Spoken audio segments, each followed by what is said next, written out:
మోసగాళ్లకు మోసగాడు. Bharat calling bell శబ్దం విని మధ్యాహ్నం 2 గంటలకే నాకోసం ఎవరు వచ్చారా అని అనుకుంటూ తలుపులు తెరిచాడు. బయట నుండి నలుగురు వేగంగా లోపలికి వచ్చి తలుపులు మూసేశారు. ఎవరు మీరు? ఏం కావాలి? అని భరత్ ఆశ్చర్యంగా అడిగాడు. టోపీ వేసుకున్న వ్యక్తి, నా పేరు జానీ, వీళ్ళు నా అనుచరులు. నీ వలన నాకొక కార్యం జరగవలసి ఉన్నది, అందుకే ఇక్కడికొచ్చాను అని జానీ అన్నాడు. ఆ మాటలకు భరత్ నవ్వి, అయితే మీరు దొంగలన్నమాట. ఏదో దొంగతనం చేయించడానికి నన్ను పిలుస్తున్నారా? నేనెక్కడికి రాను. ఆ వృత్తి వదిలి 5 సంవత్సరాలైంది అని అన్నాడు. మాకన్నీ తెలుసు. 5 ఏళ్ల క్రితం నువ్వు నీ అజాగ్రత్త కారణంగా నీ భార్య చనిపోయింది. అప్పట్నుండి నువ్వు ఈ వృత్తికి స్వస్తి చెప్పి నీ కొడుకుతో ఊరికి వెలుపల ఈ చిన్న ఇంట్లో ఉంటున్నావు.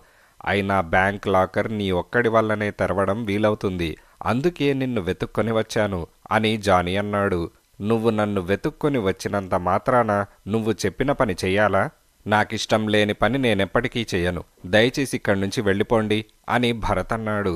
తొందరపడకు భరత్. ఇప్పుడు నువ్వు న్యాయంగా ఉంటూ ఎంత కష్టపడినా నీకు నెలకు 1000 రూపాయల కంటే ఎక్కువ సంపాదించలేవు.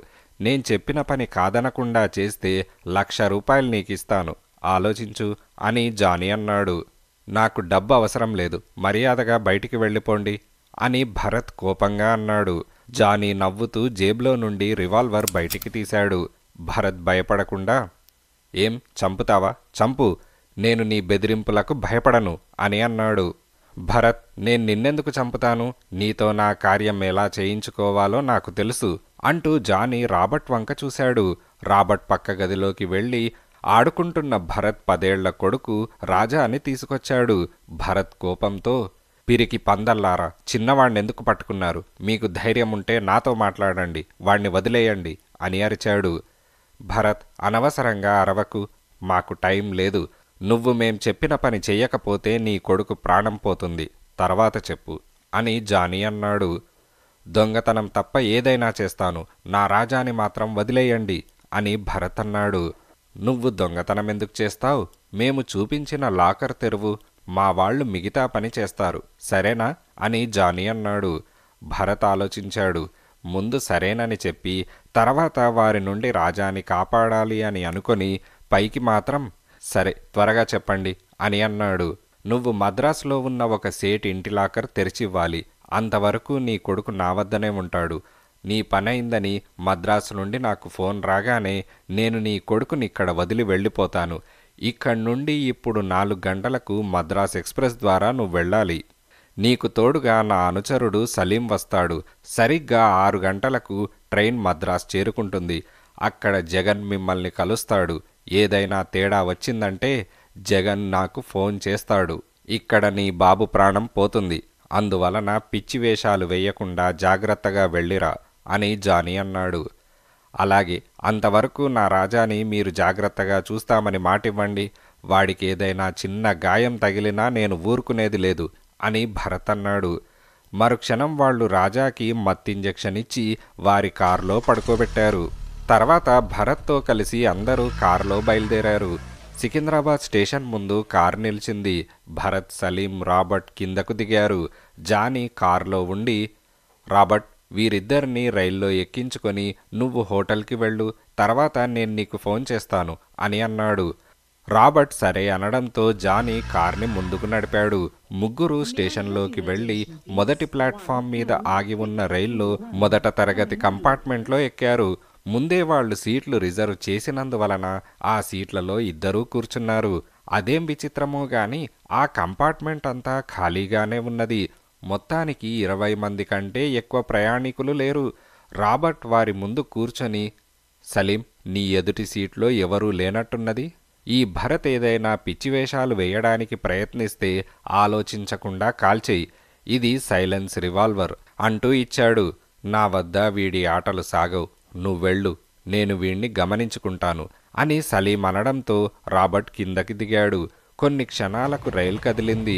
రాబర్ట్ వెళ్లకుండా రైలు వంక చూస్తూ స్టేషన్లో నిలబడ్డాడు. రైలు కనుచూపు మేర దాటిన తర్వాత వెనక్కు తిరిగాడు. ఉన్నట్టుండి భరత్ పైకి లేచాడు. సలీం కోపంతో, ఎక్కడికెళ్ళాలి అని అన్నాడు.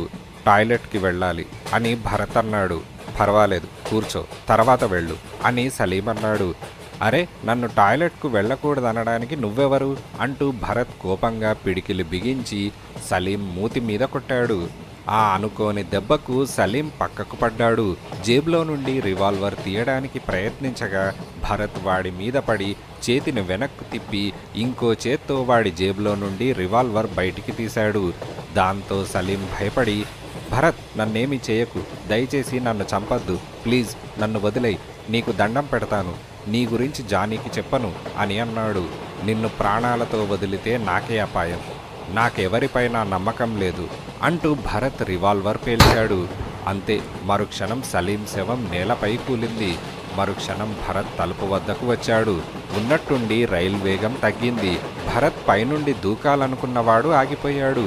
సిగ్నల్ లేని కారణంగా రైలు మెల్లిగా ఆగింది.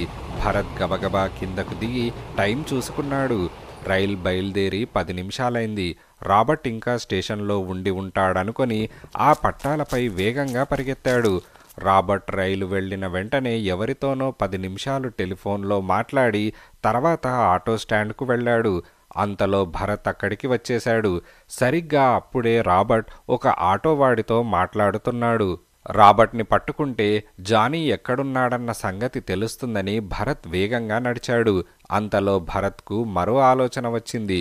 రాబర్ట్ తనని చూశాడంటే తనకే అపాయం. ఇప్పుడు ఇంతమందిలో అతన్ని చంపడం కష్టం. అందువలన అతనికి తెలియకుండా అతన్ని వెంబడించడం మంచిదనిపించింది. సరిగ్గా ఆ సమయానికి రాబర్ట్ జేబులో నుండి కర్చీఫ్ తీశాడు. అప్పుడు అతని జేబులో నుండి ఏదో కింద పడటం అతను గమనించకపోయినా భరత్ గమనించాడు. రాబర్ట్ ఆటోలో కూర్చోవడంతో ఆటో కదిలింది. భరత్ అటు పరిగెత్తి ఆ వస్తువును పైకి తీశాడు. అది కీచైన్. దానిపై hotel blue diamond, room number 102 అని ఉన్నది. ఓహో, ఈ రాబర్ట్ హోటల్ బ్లూ డైమండ్లో ఉన్నాడా? అయితే వీడి వెనకెందుకు వెళ్ళడం, తిన్నగా హోటల్కే వెళ్తే సరి అని అనుకొని భరత్ ఆటోని పిలిచాడు. ఇదిలా ఉండగా ఆటో బ్లూ డైమండ్ హోటల్ ముందు ఆగడంతో రాబర్ట్ దిగి తిన్నగా తన గది వద్దకు వెళ్ళి జేబులో చేపెట్టాడు. తాళాలు లేవు. అంతా వెతికాడు, కానీ కనిపించలేదు. రాబర్ట్ మేనేజర్ వద్దకు వెళ్ళి తాళాలు పోయాయని చెప్పడంతో ఆయన డూప్లికేట్ కీ ఇచ్చాడు. ఉన్నట్టుండి రాబర్ట్కు జానీ చెప్పిన మరో పని గుర్తుకు రావడంతో తాళాలు జేబులో వేసుకుని వేగంగా బయటికి నడిచాడు. మరో 10 నిమిషాలకు భరత్ ఆ హోటల్కి వచ్చాడు. తిన్నగా 102 గదికి వెళ్ళాడు. మెల్లిగా తాళాలతో తలుపు తెరిచాడు. లోపల చీకటిగా ఉన్నది. ఇంకా రాబర్ట్ రాలేదని తెలుసుకున్నాడు. లోపలికి వెళ్ళి తలుపులు మూసుకొని లాక్ చేసుకున్నాడు. భరత్ గదిలో లైట్ వేసుకొని జానీ వివరాలు తెలుస్తాయేమోనని గదులు మూలమూలలా వెతకసాగాడు. కానీ ప్రయోజనం లేదు. ఏ ఆచూకీ తెలియలేదు. ఇదిలా ఉండగా జానీ రైల్వే స్టేషన్లో అందరినీ వదిలి భరత్ కొడుకు రాజాతో పాత బస్తీలో ఉన్న మురికివాడ వైపు వెళ్ళాడు. అక్కడ చిన్న లాడ్జీ ముందు కారాపాడు. ఆ లాడ్జీలో 10 గదులు మాత్రమే ఉన్నాయి. విరిగిన తలుపులు, పగిలిన గోడలతో రూములు చాలా అసహ్యంగా ఉన్నాయి. అక్కడ ఉంటే ఎవరికీ అనుమానం రాదని జానీ అక్కడ గది అద్దెకు తీసుకొని మత్తులో ఉన్న రాజాని మంచంపై పడుకోబెట్టి చేతులు తాళ్లతో కట్టాడు. తర్వాత కిందకు వచ్చి రాబర్ట్ గదికి ఫోన్ చేశాడు. ఫోన్ ఎంతసేపు మోగినా ఎవరూ రిసీవర్ తీయలేదు. రాబర్ట్ ఇంతవరకు గదికి రాలేదన్నమాట. అయితే నేను చెప్పిన రెండో పని చేయడానికి వెళ్ళి ఉంటాడు అని అనుకొని జానీ తిరిగి తన గదికి వెళ్ళి కూర్చున్నాడు. ఇదిలా ఉండగా రాబర్ట్ తన పని ముగించుకొని తిన్నగా తన గదిలోకి వచ్చాడు. లోపల లైట్ వెలుగుతూ ఉండటం చూసి, అరే, నేను లైట్స్ ఆర్పేసి బయటికి వచ్చాను కదా, తిరిగి వెలుగుతోందే అని అనుకొని తలుపులు గడియ వేసి లోపలికి వచ్చాడు. అంతలో బాత్రూమ్ నుండి భరత్ బయటకి వచ్చి రివాల్వర్ రాబర్ట్కి గురిపెట్టాడు. నువ్వు రైల్లో మద్రాసు వెళ్ళావుగా, ఎలా తిరిగి వచ్చావు అని రాబర్ట్ ఆశ్చర్యంగా అడిగాడు. అదంతా నీకనవసరం. జానీ నా కొడుకుని ఎక్కడ దాచాడో మర్యాదగా చెప్పు, లేదా నీ ప్రాణం తీస్తాను అని భరత్ అన్నాడు. భరత్, తొందరపడకు, నాకు జానీ ఎక్కడుంటాడో తెలియదు, నా మాట నమ్ము అంటూ బెదురుతూ వెనక్కి అడుగులు వేశాడు రాబర్ట్, నా గురించి నీకు తెలియదు, నువ్వు జానీ గురించి చెప్పకపోతే నీ ప్రాణం తీస్తాను అంటూ భరత్ ట్రిగ్గర్ నొక్కబోయాడు. భరత్ ఆగు, చెబుతాను. పాత బస్తీలో చంద్రా లాడ్జిలో ఉన్నాడు. నన్ను వదిలేయ్ అని రాబర్ట్ భయపడుతూ అన్నాడు. నువ్విక్కడే ఉండు. నా గురించి జానీకి ఫోన్లో చెప్పావంటే నీ ప్రాణం తీస్తాను అంటూ భరత్ రివాల్వర్ జేబులో పెట్టుకున్నాడు. ఉన్నట్టుండి రాబర్ట్ ఎగిరి భరత్ మీద పడి అతన్ని కింద పడేసి జేబులో నుండి కత్తి బయటికి తీశాడు. భరత్ రివాల్వర్ తీయడానికి అవకాశం లేకపోయింది. ద్రోహి అని అరిచాడు. జానీ ఉన్న లాడ్జ్ వివరాలు నీకు చెప్పానని ఆయనకు తెలిసిందంటే నా ప్రాణాలు పోతాయి. అందువలన నీ ప్రాణం తీస్తే నాకు మంచిది అంటూ జానీ కత్తిని గురిగా విసిరాడు. భరత్ పక్కకి దొర్లడంతో కత్తి నేలపై పడింది. వెంటనే భరత్ జేబులో నుండి రివాల్వర్ తీసి రాబర్ట్ భుజంపై కాల్చాడు. రాబర్ట్ పెద్దగా అరిచి కింద పడ్డాడు. భరత్ గబగబా పైకి లేచి బయటకు పరిగెత్తాడు. కొన్ని నిమిషాలకే అటుగా వచ్చిన సర్వర్ గదిలో సన్నని మూల్గు విని లోపలికి తొంగి చూశాడు. రక్తగాయంతో మూల్గుతున్న రాబర్ట్ని చూసి భయంతో మేనేజర్ని పిలిచాడు. మేనేజర్ పోలీసులకు ఫోన్ చేసి గదిలోకి వచ్చి, రాబర్ట్, ఎవరు నిన్ను గాయపరిచింది అని అడిగాడు. భరత్, అతను చంద్ర లాడ్జ్కి వెళ్తున్నాడు అని కళ్ళు మూసుకున్నాడు. ఇదిలా ఉండగా భరత్ అతి కష్టం మీద పాత బస్తీలో మురికి సందుల్లో ఉన్న చంద్ర లాడ్జ్కి చేరుకున్నాడు. తిన్నగా కౌంటర్ వద్దకు వెళ్ళి, జానీ ఏ గదిలో ఉంటున్నాడో చెబుతారా అని అడిగాడు. మీ పేరు అని అతను అడగడంతో భరత్ అని సమాధానమిచ్చాడు. రూమ్ నెంబర్ 5లో ఉంటున్నాడు అని అతను చెప్పాడు. భరత్ వెనక్కి తిరగడంతో అక్కడ దాక్కొని ఉన్న పోలీసులు అతన్ని పట్టుకున్నారు. భరత్ విదిలించుకుంటూ, నన్నెందుకు పట్టుకున్నారు అని అడిగాడు. బ్లూ డైమండ్ హోటల్లో రాబర్ట్ అనే వ్యక్తిని కత్తితో గాయపరిచి పారిపోయావు. ఆ వ్యక్తి నీ గురించి చెప్పడం వలనే ఇక్కడ నీకోసం వేచి ఉన్నాం అని పోలీస్ ఆఫీసర్ అన్నాడు. అసలేం జరిగిందో నేను చెప్పేది ముందు వినండి అని భరత్ అంటూ ఉండగా, నీ కథ వినడానికి మాకు టైం లేదు, ముందు స్టేషన్కి నడు అంటూ ఇన్స్పెక్టర్ భరత్ను జీప్లో ఎక్కించాడు. మరో 10 నిమిషాలకు భరత్ని పాత బస్తీలో ఉన్న పోలీస్ స్టేషన్ లాకప్లో బంధించారు. భరత్ ఎంత చెప్పినా పోలీసులు వినలేదు. ఆ రాత్రి రాజాని కాపాడాలని భరత్ ఎంతో ప్రయత్నించాడు. పాపం అన్యాయంగా లాకప్ బందీ అయ్యాడు. అదేం విచిత్రమో గాని మరో అరగంటలో భరత్ని అదృష్టం వరించింది. ఆ పోలీస్ స్టేషన్లో గంట ముందు 4 తీవ్రవాదులను పోలీసులు లాకప్లో ఉంచి ఉన్నారు. అందువలన పాత బస్తీ అంతా పెద్ద కలవరం మొదలైంది. ఆ 4 వదలమని 100 మందికి పైగా పోలీస్ స్టేషన్పై దాడి చేశారు. అది అసలే చిన్న పోలీస్ స్టేషన్.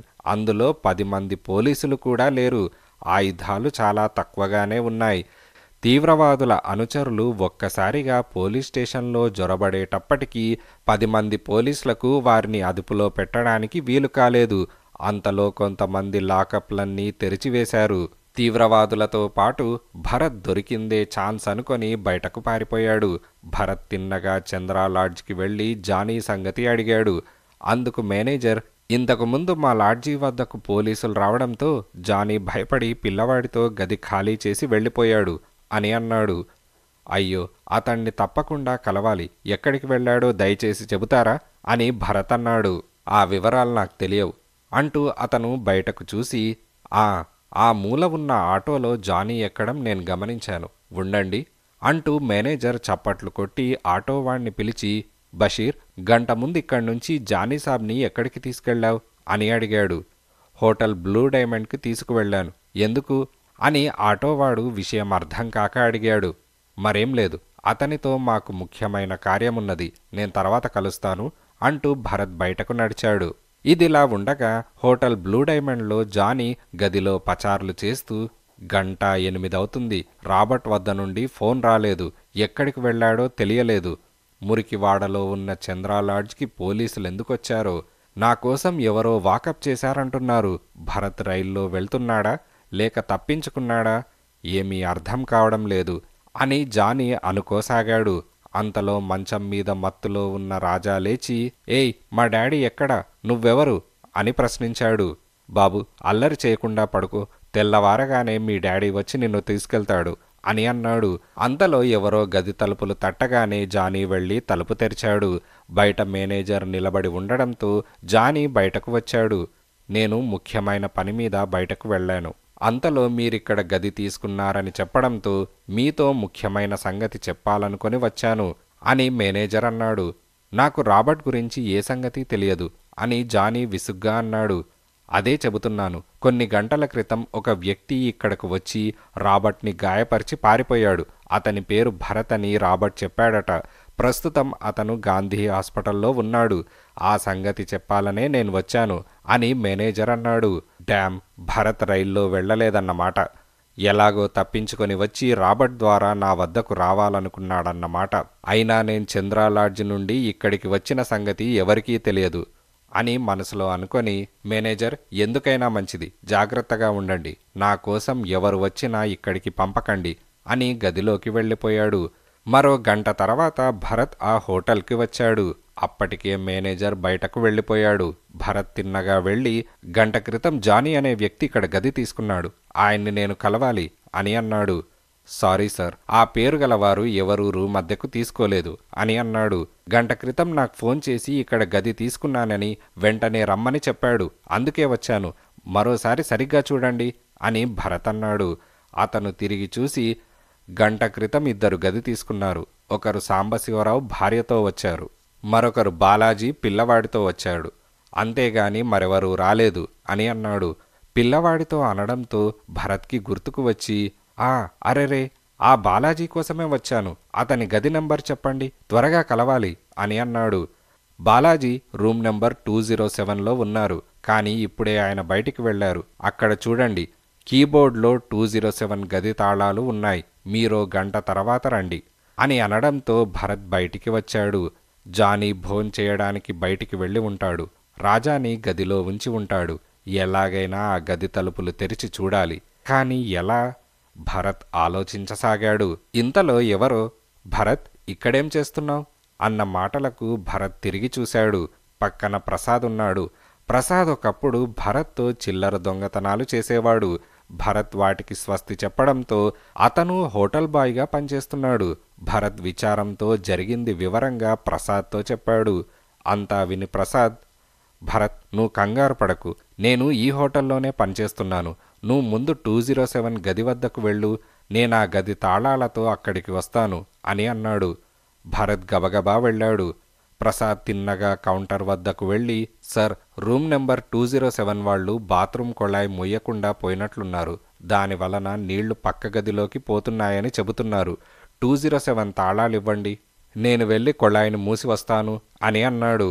మరుక్షణం ప్రసాద్ చేతికి ఆ గది తాళాలు వచ్చాయి. అతను తిన్నగా పైకి వెళ్ళాడు.